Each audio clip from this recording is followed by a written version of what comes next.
نظرا لارتفاع اسعار السيارات بدانا نشهد دلوقتي ان كل الناس ما بقتش تقدر لا تغير عربيتها او تقدر تجيب عربيه تانية جديده، فكله بيلجا اللي هو يصلح عربياته القديمه ويمشي حاله. هندسه، ازيك يا استاذ احمد، عامل ايه؟ اخبارك؟ ايه رايك نشتري عربيات جديده ولا نصلح القديم؟ بص يا استاذ احمد، دلوقتي احنا برضه سلاح ذو حدين. لو نشتري جديد زيرو فانت روح اشتري، ماليش علاقه بيك. اشتري مستعمل، افحص كويس وافحص بطريقه منضبطه ومحترمه، عشان دلوقتي المشاكل بقت كتير قوي في السوق. تمام. والفحص ما بقاش كمان قوايم وحوض وشنطه، بنتكلم كمان في المحركات. صحيح. تمام. العربيات بتجي لنا متبهدله واسعار قطع الغيار بقت غلت جدا. الناس مش مصدقه ان كل يوم الاسعار بتغلى، كل يوم بتغلى فعليا. ده حقيقي. فاحنا عايزين نرجع بقى للزمن الجميل، زي ما انا كنت بقول لك قبل الفيديو، ده بقى شغل الزمن الجميل. العربيه دي جايه لي المفروض اللي هي ان شاء الله هتعمل طقم شامبر كامل. تمام. طبعا شجره ميه متبهدله، العربيه دي اصلا مهلكه بسبب كميه الفنيين اللي ما لهمش في الشغلانه اشتغلوا فيها. نوعها ايه العربيه دي؟ دي اسبرانسا 620. ايه عامل لها كام في السوق دلوقتي يا هندسه؟ دلوقتي بيتكلموا في 200,000 جنيه. ايه؟ 200,000 ده 200 واكتر كمان. عربيه كنا بنبيعها ب 70,000 جنيه.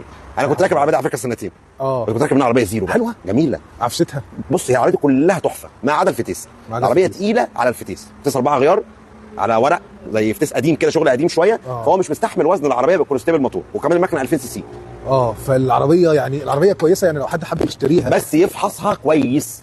العربيه دي الغلطه فيها بفلوس كتير. طب انت بتعمر ايه اللي خلاك تراجع الضفيره؟ بص، ما هو ده بقى من ضمن اسباب مشاكلنا الايام ده كلها في 620. هي كهرباء على فكره، العربيه مش كده كهرباء كهربائيه فظيعه. ان كان من شاشات العرض، ان كان من فتحه السقف، ان كان من الصاله الخلفيه. والعربيه كل حاجه فيها على كنترولات وكل حاجه فيها غاليه. تمام ما شاء الله. فاحنا هنا واحنا بنعمر احنا لجأنا اللي احنا اول حاجه نرممها الضفيره قبل الموتور كمان. تمام. يعني قبل ما الناس عليها وانت بتتكلم. قبل ما اعمل المكنه انا فكرت المم الضفيره عشان هي اللي هتنجح لي شغل المكنه كله، عشان ما تدخش بعد ما تخلص. بالظبط كده، وترجع تقفل وترجع تحل تاني. انا ركبت موتور جديد على ضفيره متبهدله زي دي، تمام، هتخرب لي كل اللي انا عملته.